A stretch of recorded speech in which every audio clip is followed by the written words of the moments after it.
Okay, so what we have here is we have the fixture and the saw. Now nothing's been tightened down yet. Ultimately what we're going to do is we are going to align the center of the plate with the tab that's on top of the fixture. This tab right here will hold on to the middle of the plate. As we make our cuts, we will move the entire fixture. We will not move the plate. The plate is designed to be locked in position at center line and make both cuts. Because the plates are not necessarily parallel on the ends after they're welded, or even before they're welded for that matter, you could actually reposition the plate and have the plate shift left and right and have a strip cut out that is not consistent with the entire length of it. It could end up being a strip that is essentially wide on one end and narrow on the other. So here I have some spacers. There's one here. There's another one back here. These spacers are used to simply hold the plates in place. The spacers, it really depends upon whether the plate is beveled on both ends or beveled on one end, but essentially for this plate where they're square, it doesn't make any difference. Now the plate itself is 7 inches long. If I take my combination square and I set this up here, I can verify that. So I want this tab at 3.5 inches. I want the tab centered at 3.5 inches, and that way I know the plate will actually fit. So I'm going to get it in the ballpark, and I'm going to measure from this end. I got 3 inches right there. If I turn this around, I've got, again, roughly 3 inches right there. I'm going to tap this out. The tab is 1 inch wide. So if the plate is 7 inches long, you should have 6 inches left over, 3 inches on one end, and 3 inches on the other end. And then I'm going to go ahead and I'm going to tap this down. There's a wrench that's painted blue that fits this this particular kit. The other jig was made in the first year I was here. It does not have the same size bolt. It's painted blue, but again, the blue wrench won't actually fit it. That's something that we will probably fix another day. So once that's tightened up and I have the block in there, I'm simply going to tighten this bolt down until this plate is held in position. Now I have to make sure that I don't cut the fixture. It's very important. In theory, the tab being on the end of the fixture, and this doesn't have to be super tight, folks. It just has to be so the plate doesn't move around, okay? So don't go crazy with it. In theory, if we cut 1.25 inches and 1.5 inches, there'll be 1/4 inch left over between here and the end of the plate. So that's the goal, is to have some of that left over. I'm going to move the clamping fixture as necessary to get the clearance. Move this all the way to the edge of the assembly. And I'm going to back this up until I have 1.25 inches sticking out. So again, I'll measure this with a simple combination square. And I'm going to measure directly off the blade.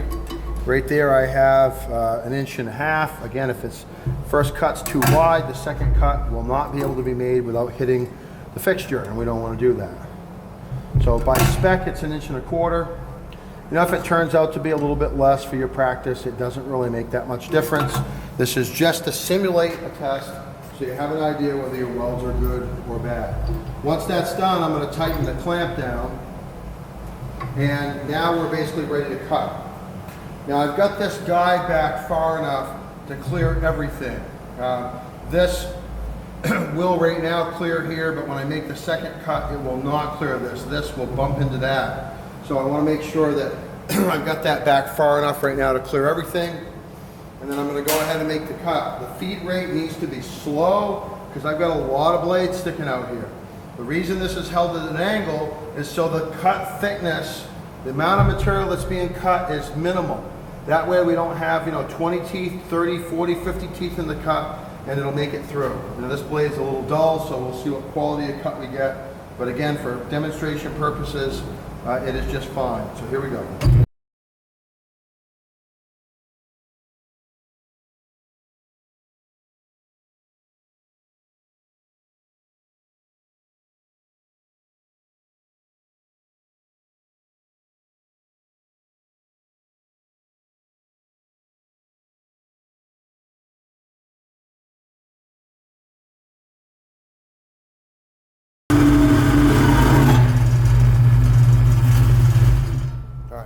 There we go, she's done. So this piece right here is scrap. If I look at the end of it, it looks to be solid steel. There's no slag trapped in there. You can see where the backing bar is fused only in the center. That's where the gap was. And ultimately, for the pieces that we break, the backing bar will be removed. But this piece is basically just scrap. So I'm just going to chuck it in the scrap bin. I'll move this over and I'll make the next cut. Again, this piece will come up. I'm going to vacuum the crap out from underneath of it real quick. I want to make sure that the saw is clamped down securely, and the little shavings that are under there could prevent the part from being clamped securely, so they can end up allowing it to shift, which would be bad for the blade and bad for the cut. So again, real quick vacuum.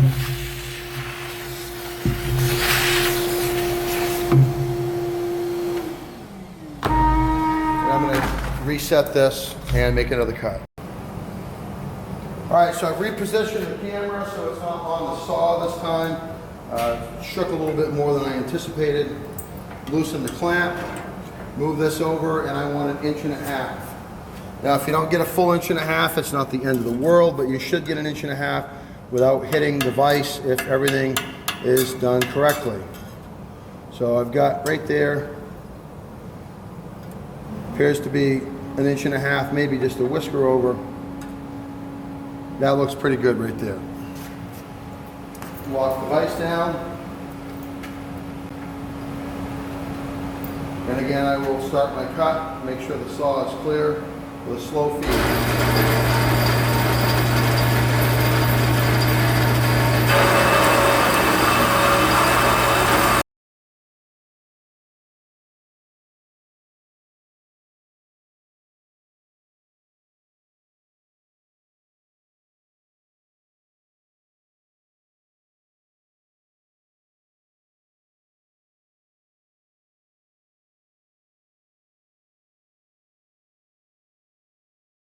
And again, I will save this piece.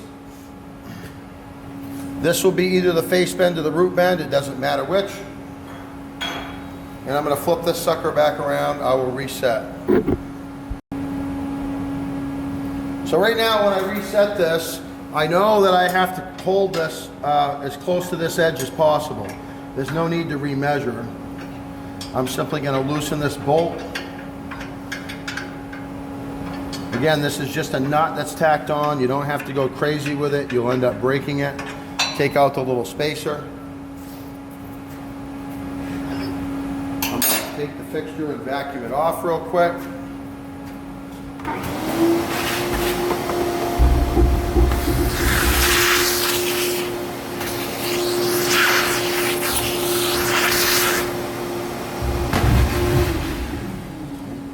Now again, keep in mind, this is more or less being filmed in real time. This is how much time it takes to test one of these assemblies.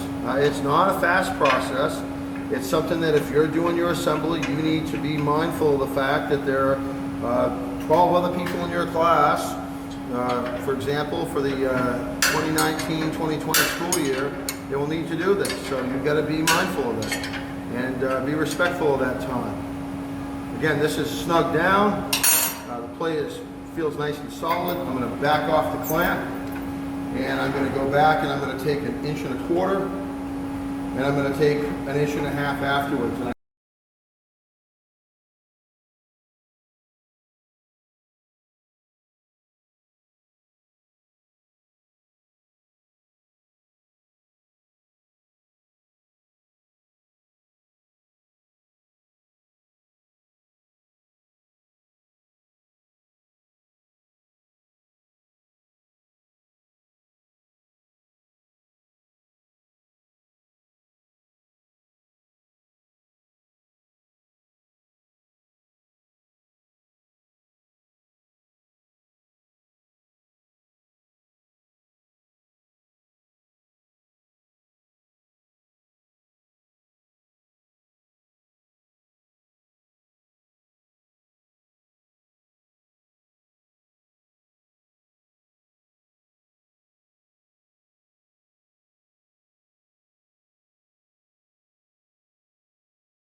is the last piece.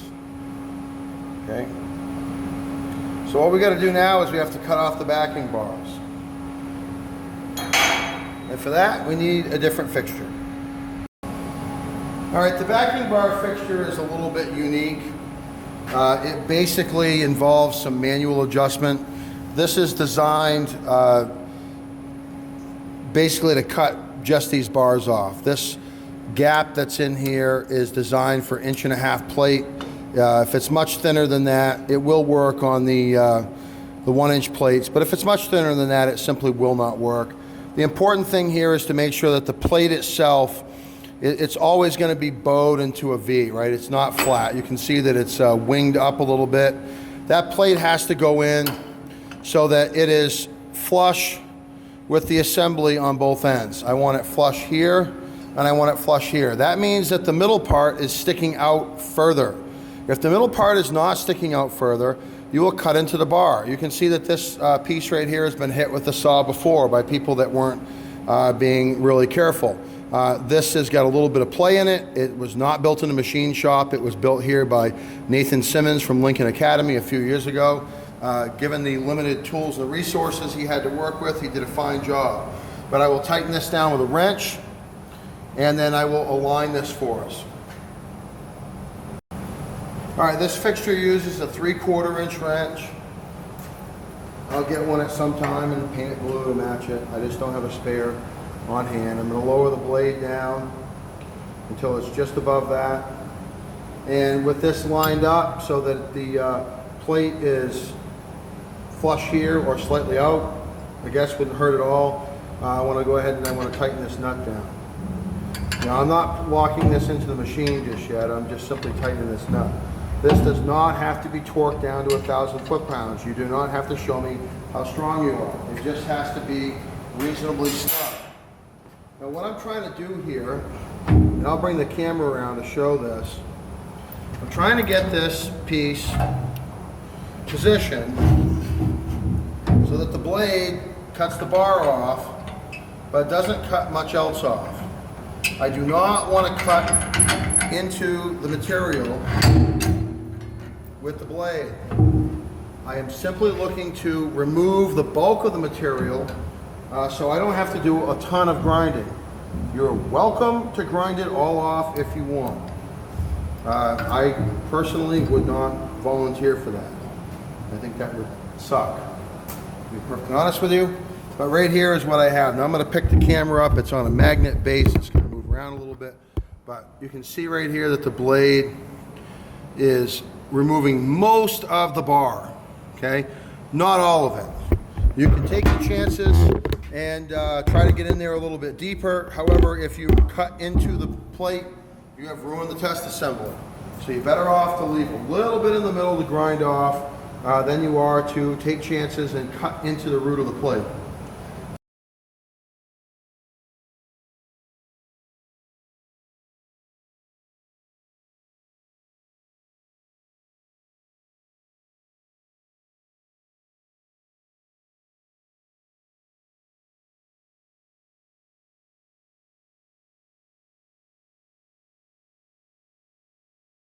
At the test center in Bangor, they have equipment that is set up specifically to do these tasks. We have to do a lot of this by hand, but we can simulate. So that's the finished product.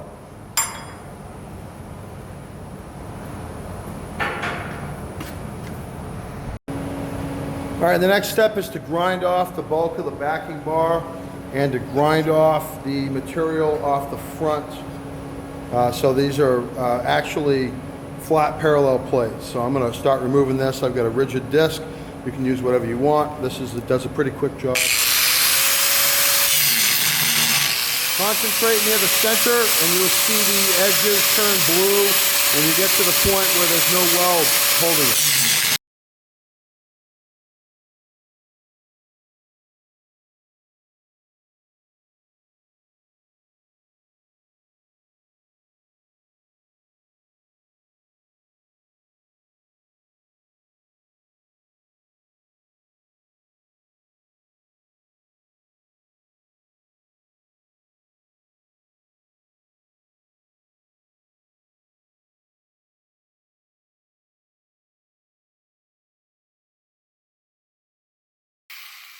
Once I start to hit where I'm got grind marks on the edges, I know I'm flush. So be careful.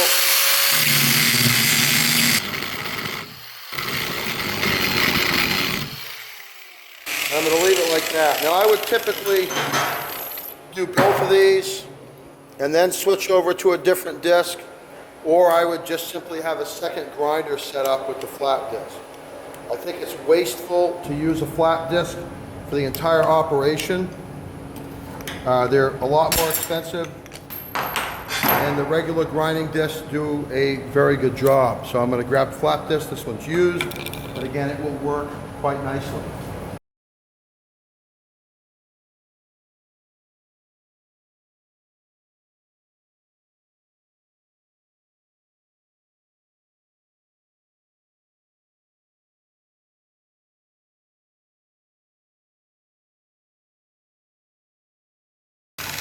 Again, at the real test center, they polish these up. Now, what I'm going to do now is I'm going to put a little bit of a radius on the edge. I'm going to break that edge, and I'll do that kind of by hand.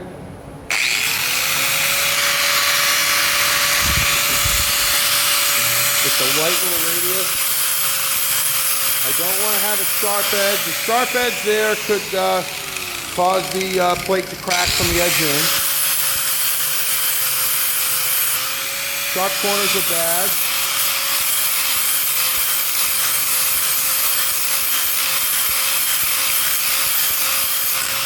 Again, just a slight radius. We're not looking to round it over.